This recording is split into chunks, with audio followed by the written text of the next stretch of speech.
Good evening everyone. चलिए आज का क्लास फिर से एक बार स्टार्ट करते हैं। ग्राफ को थोड़ी सी आगे बढ़ाते हैं और आज की इस क्लास में आपको ग्राफ का एक ही क्वेश्चन बनाएंगे, रिवीजन थोड़ा सा कर देते हैं और उसके बाद सब समस्या समीकरण है आपका, उसको समझेंगे। देखिए यहाँ पे इसे ग्राफ द्वारा हल करना है, तो ग्राफ द्वारा हल करना है तो पहले तो बोर्ड पे ही बनाएंगे, उसके बाद ग्राफ में भी बना के आपको सिखाएंगे ताकि कोई भी दिक्कत नहीं रहे। आप प्रैक्टिस बार बार करो तब आएगा। पहले तो यहाँ पे आप चेक करो कि इसका हल क्या होगा, यानी आलेख कैसा होगा। 2/4 यानी 2 दूना 4 1/2, फिर 1/2 अद्वितीय हल होगा इसका। अद्वितीय हल होगा क्योंकि माइनस में है ये। देखिए चेक करके दिखा दे। जैसे 2/4 इक्वल 1/-2, 2 दूना 4, 1/2, 1/2। देखो तुम लोग माइनस, सुनिए एक मिनट ध्यान दीजिए। माइनस है और प्लस है, तुम लोगों के सामने माइनस का कोई वैल्यू नहीं रहता। उस दिन देखे थे क्या, 1/2 -1/2 तो बराबर कर दिया था इसको। अरे भाई माइनस में इधर भी माइनस में रहता तब ना बराबर होता, लेकिन एक माइनस में है एक प्लस में, तो बराबर किस तरह से हो गया। तो यह पहले वाला कंडीशन बराबर नहीं है। तो जब पहला कंडीशन बराबर नहीं रहे तो आलेख कैसा बनेगा, प्रतिच्छेदी रेखा। देखना इसका ग्राफ बनेगा प्रतिच्छेदी रेखा।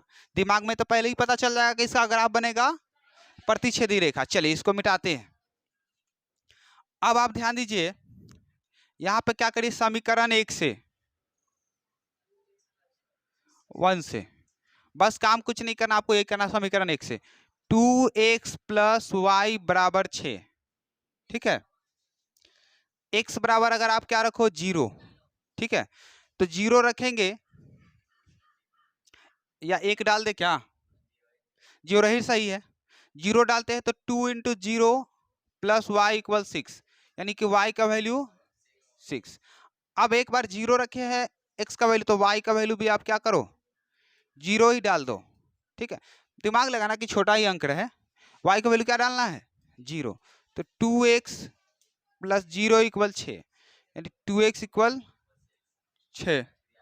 x का वैल्यू 6/2, x का वैल्यू यहाँ पे कितना आया 3। एकदम सुंदर सा तरीका यही है, यही तरीका आप बनाओ, ज़्यादा कुछ विशेष दिमाग लगाने का जरूरी नहीं है। तो अब क्या करिए, यहाँ पे डब्बा बनाइए। ठीक है, डब्बा बनाइए, x है y है, तो यहाँ पे देखिए x का वैल्यू यहाँ पे 0 रखे हैं, y आया हमारा 6। फिर देखिए x का वैल्यू यहाँ पे 3 है, y आया 0। तो यहाँ पे अब एक्स वाई कर दीजिए, क्योंकि लास्ट में ये एक्स वाई की तो वैल्यू निकलेगा 0 6 3 0। एक दिमाग में यही रखना कि हमेशा पहला वाला जो होता है एक्स का, दूसरा का वाई का। लिख ही दिए है एक्स वाई, अब कोई दिक्कत नहीं है। चलिए चलिए अब एक काम करिए, यहाँ पे क्या करेंगे, पुनः या लाइनिंग बीच में खींच देना इस तरह से कॉपी में, पुनः समीकरण 2 से, इस तरह से करिए समीकरण 2 से।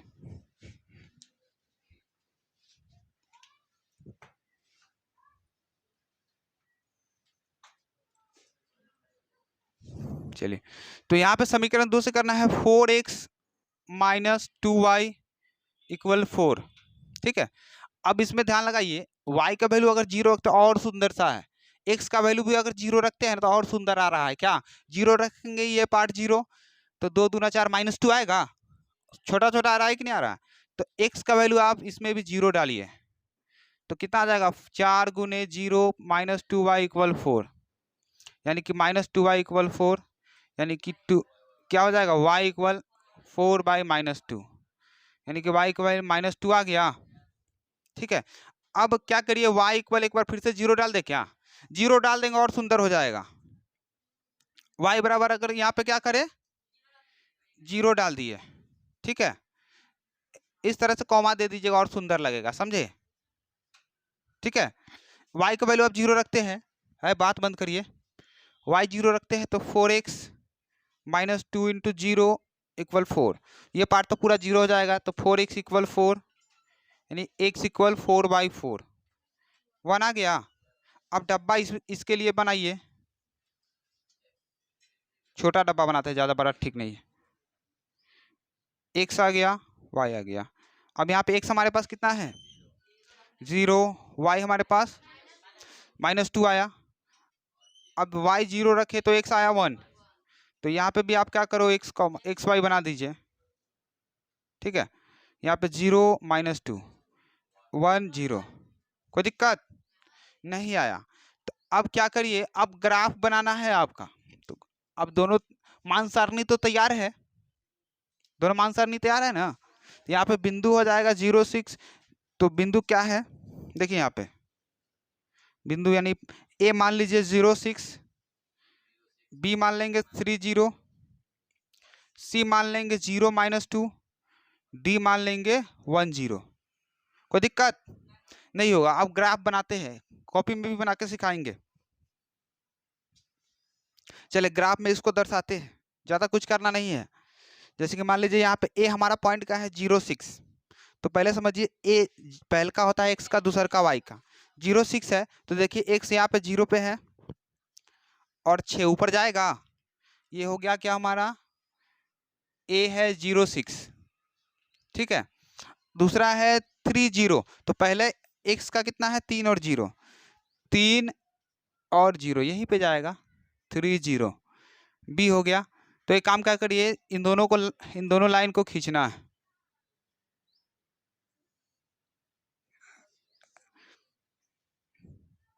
कोई दिक्कत नहीं, टेढ़ा हो मार्कर से तो इसी तरह बनेगा। फिर देखिए 0 -2, सी पॉइंट का है 0 -2, तो पहले एक्स वाला तो 0 -2 यानी कि नीचे वाई वाला होगा, तो ये हो गया हमारा कितना 0 -2, ये हो गया हमारा सी। फिर क्या है 1 0, तो 1 0 यहीं पे ना आएगा, 1 0 यहीं पे आएगा 1 0, ये हो गया हमारा डी। तो क्या करिए कटान बिंदु, हाँ यहीं पे जाएगा। अच्छा टेढ़ा हो गया, लेकिन ऊपर वाला लाइन सही हुआ ना, ये सही हुआ। अब एक बात ध्यान दीजिए, ये जो कटान बिंदु होगा ना, जिस पे कटेगा वही आंसर होगा। मान लीजिए इस पे 2 पे कट रहा है और ये भी 2 ही होना चाहिए, समझे, मिसिंग हुआ होगा लेकिन ये भी 2 ही होना चाहिए। एक मान लीजिए, 2 मान लो, 3 मान लीजिए, तो 2 2 पे कट रहा है, देखने यहाँ पे कटान बिंदु, x = y = 2। देखिए ग्राफ में आप बनाते हैं, ग्राफ में बना के दिखा रहे हैं, एकदम सुंदर सा बनेगा। 2 पे और 2 पे मिल रहा है ना, तो ग्राफ में एकदम सॉलिड कट। चलिए अब यहाँ पे सबसे पहले एक लाइन आपको ड्रॉ कर लेनी है।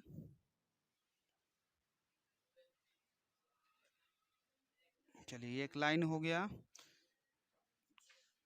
चतुर्थांश यानी क्वाड्रेंट आपको बनाना है।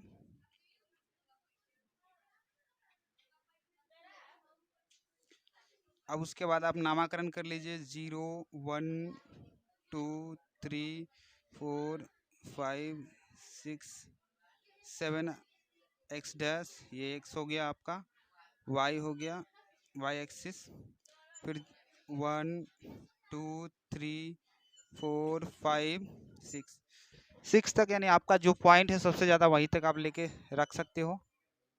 फिर इसके बाद ऊपर में 1 2 3 4 5 6, फिर नीचे भी वही काम कीजिए, 1 2 3 4 5 6।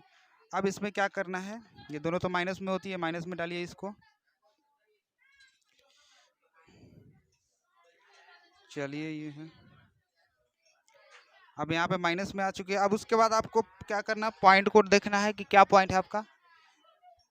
ए पॉइंट है आपका 0 6, तो 0 और 6 यहाँ पे आएगी ऊपर में, 0 6 पॉइंट चाहिए, तो ये हमारा 0 6 ये हो जाएगी। उसके बाद अब 3 0, तो पहला हमेशा x का होता है 3 और 0, तो ये हुआ हमारा 3 0, बी हो गया। अब उसके बाद क्या करना है, इसे मिला लेनी है, पहले एक लाइन को आप मिला लीजिए। अब इसे क्या करना है, मिला लेना है। अब इस लाइन को आप ड्रॉ कर लीजिए। अब ये लाइन हमारा मिल चुकी है। अब उसके बाद क्या करना है, ये इक्वेशन फर्स्ट है तो इक्वेशन 2x + y = 6 कर सकते हैं, इक्वेशन फर्स्ट। अब क्या है, दूसरा इक्वेशन सी बिंदु है 0 -2, तो पहला वाला x वाला यहाँ पे आया, और देखना -2 आएगा आपका यहाँ पे, ये हो गया हमारा 0 -2। 0 -2 C पॉइंट है। और उसके बाद है D पॉइंट 1 0 1 और 0 यहीं पे आएगा D पॉइंट हमारा। D आ जाएगा 0 नहीं 1 0। अब क्या करना है, इन दोनों को मिलाइए आप, बस इसी दोनों को मिलाना है। चलिए इन दोनों को आप मिला चुके हैं, तो यहाँ पे मिला है, इसको भी थोड़ी सी आगे बढ़ा लेते हैं। चलिए तो ये दोनों को अब मिला लिए हुए हैं, बस आपका काम क्लियर है। अब यहाँ पे आप देख सकते हो ये जो हमारा क्या है, यह कटान बिंदु है। तो कटान बिंदु आप देख सकते हो यहाँ पे कहाँ 2 पे आ रही है और ये भी 2 पे आ रही है, यानी कि एक्स अक्ष 2 को काट रहा है और वाई अक्ष 2 को काट रहा है।